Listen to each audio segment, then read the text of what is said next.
नमस्कार दोस्तों, मैं आपका शंकर आपके साथ कुछ मुद्दों पे आज बात करने आया हूँ। जैसा कि आप जानते हैं, कुछ ही दिनों के बाद सीबीएसई की 10वीं की परीक्षाएँ होने वाली हैं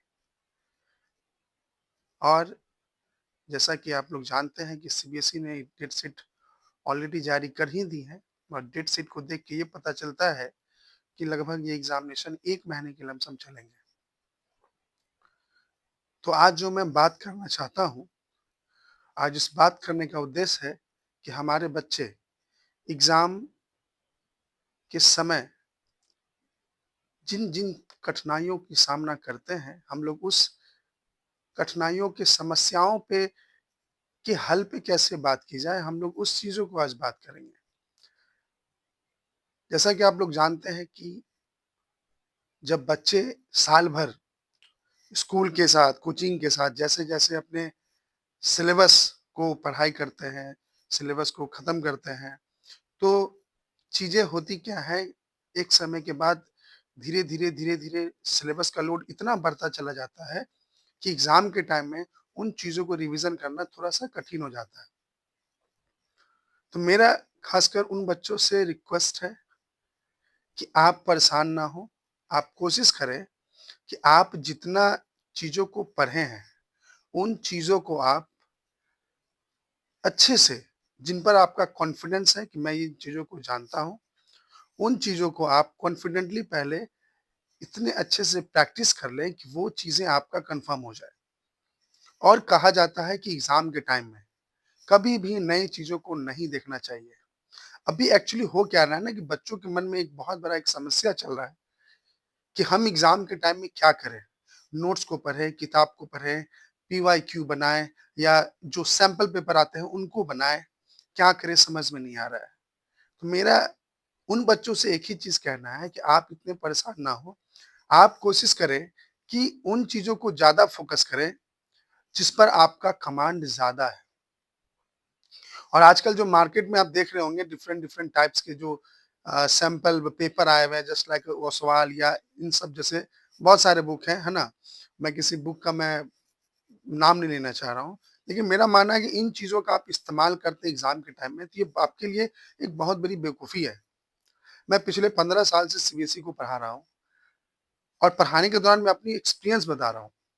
कि एग्ज़ाम के टाइम में जिन बच्चों ने ओसवाल का यूज़ किया, इस सवाल का जिन्होंने बनाने का कोशिश किया वो बच्चे और जो बच्चे एग्ज़ाम के टाइम में पिछले 10 साल, 15 साल की प्रीवियस ईयर को समझने का और बनाने का कोशिश किया, उन बच्चों के रिज़ल्ट में बहुत ज़्यादा का गैप देखने को मुझे मिला। ये मेरा अपना पर्सनल ऑब्ज़र्वेशन बता रहा हूँ। हो सकता है किन्हीं का मानना होगा कि नहीं मेरा अलग है, लेकिन हमने जो देखा, तो मैं यही कहूँगा कि एग्ज़ाम से पहले अगर आप एक सेट बनाना चाहते हैं, तो प्रीवियस ईयर का कोई पेपर उठा लें। पिछले 5 साल में, 10 साल में जो पेपर है, वो प्रीवियस ईयर का पेपर उठा के आप उसको सॉल्व करें और देखें कि आप 3 घंटे नहीं, आप उस पेपर को 2 घंटे में कितना सॉल्व कर सकते हैं। अगर आपको लगता है कि आप पूरे पेपर को ईज़िली सॉल्व कर पा रहे हैं, मतलब you are on right track, आपकी एकदम बिल्कुल आप सही रास्ते पर हैं, आपको कोई दिक्कत नहीं है। जब पीवाईक्यू आपका प्रॉपर्ली खत्म हो जाता है, तो आप कोशिश करें कि आप अब सैंपल पेपर को उठाकर बस एक रफली एक बार देख लें। रफली बस एक बार समझने की कोशिश करें कि नए-नए क्वेश्चन किस टाइप्स के हैं।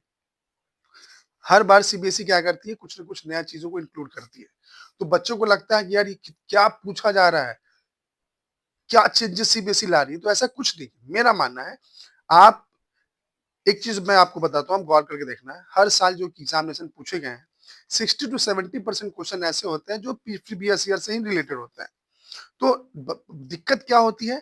बच्चे जो 20 मार्क्स होते हैं, उस 20 मार्क्स के लिए इतने परेशान होते हैं, उनके चक्कर में उनके 60 नंबर की जो प्रिपरेशन है, वो भी खराब हो जाती है।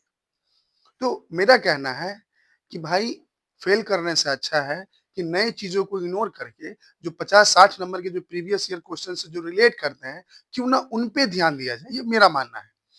और हमने देखा है जो बच्चे एग्ज़ामिनेशन से पहले बहुत वीक हुआ करते थे, उन बच्चों का भी हमने देखा है रिज़ल्ट इम्प्रूव होते हुए अगर वो इस प्रोसेस को अगर इस चीज़ों को उन्होंने फ़ॉलो किया है।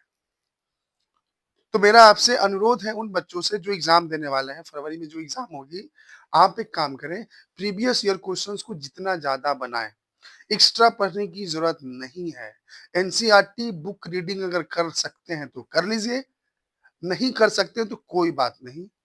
आपके पास जो साल भर का जो स्कूल में या कोचिंग में जो नोट्स लिखाया गया है, उस नोट्स को फ़ोकस करें। नए-नए चीज़ों को ना देखें। जो सेक्शन कमज़ोर लग रहा है, उस सेक्शन को अपने नोट्स से कंप्लीट करने की कोशिश करें। अगर आपका ये अप्रोच अगर होता है, तो मैं आप मेरी बात मानो, एग्ज़ाम में आपको किसी तरह का कोई दिक्कत नहीं होगा। और होता क्या है कि जब बच्चे परेशान होते हैं, तो पेरेंट्स भी परेशान होते हैं और वाजिब-सी बात है, पेरेंट्स क्यों ना परेशान हो, साल भर की मेहनत है। तो हमारे पेरेंट्स से भी यही रिक्वेस्ट है कि एग्ज़ाम के टाइम में इतना ज़्यादा बच्चों को पैनिक ना होने दें, है ना? हर बार पढ़ो, पढ़ो, पढ़ो, एग्ज़ाम आ रहा है, ये भी नहीं होना चाहिए। थोड़ा-सा उन्हें भी रिलैक्स होने दें। आपका काम ये होना चाहिए, बच्चे पढ़ रहे हैं, तो क्या वे सही डायरेक्शन में चीज़ों को पढ़ रहे हैं या नहीं, आप उनको देखें। जिनके गार्जियन इस लायक नहीं है कि मेरे बच्चे क्या कर रहे हैं, नहीं पढ़ रहे हैं, अगर वो मान लीजिए वो चीज़ समझ नहीं पा रहे हैं, कोई बात नहीं। उन बच्चे पे आप ये फ़ोकस करें कि जो टेस्ट वेस्ट देते हैं, तो कितना नंबर आ रहा है कोचिंग क्लासेस में, स्कूल में, उसको आप लोग देखने की कोशिश करें। और आई थिंक अगर आप इतना करते हैं, तो आप मेरी बात मानो, आपका रिज़ल्ट बेटर होगा, परेशान होने की ज़रूरत नहीं है। और अभी मैंने जो भी ट्रिक दिया है, मैंने उन बच्चों के लिए दिया है, जिन बच्चों को लग रहा है कि एग्ज़ाम बहुत करीब है और मैं फ़ेल कर जाऊँगा। तो उन बच्चों के लिए ये चीज़ मैं जो बता रहा हूँ, वो ज़रूर फ़ॉलो करें, आपके लिए बहुत फ़ायदेमंद होने वाला है। दूसरी चीज़, जो बच्चे पढ़ने में बहुत अच्छे हैं, साल भर जिन्होंने मेहनत किया है, उनसे मेरा एक ही रिक्वेस्ट है, आप क्या करें, अब सिलेबस को स्टॉप करके चीज़ों को बस अब रिवाइज़ करें। नए-नए क्वेश्चन दिखते हैं तो उसको बनाएँ, नो डाउट।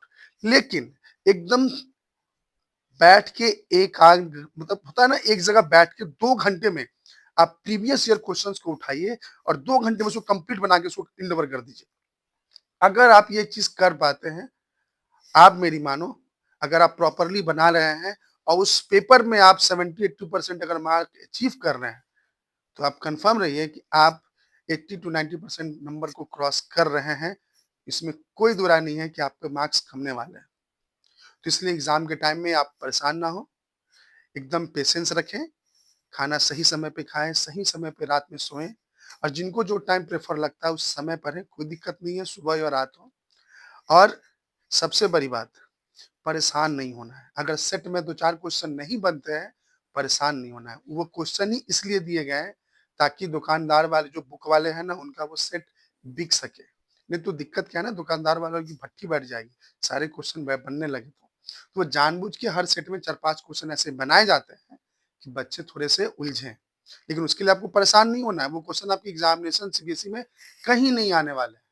वो समझिए एज़ यूजुअल, बस नॉलेज के लिए, आपका उनका एग्ज़ाम से कोई मतलब नहीं है। तो इन्हीं चंद शब्दों के साथ आज की चर्चा हम लोग समाप्त करते हैं। जय श्री कृष्ण।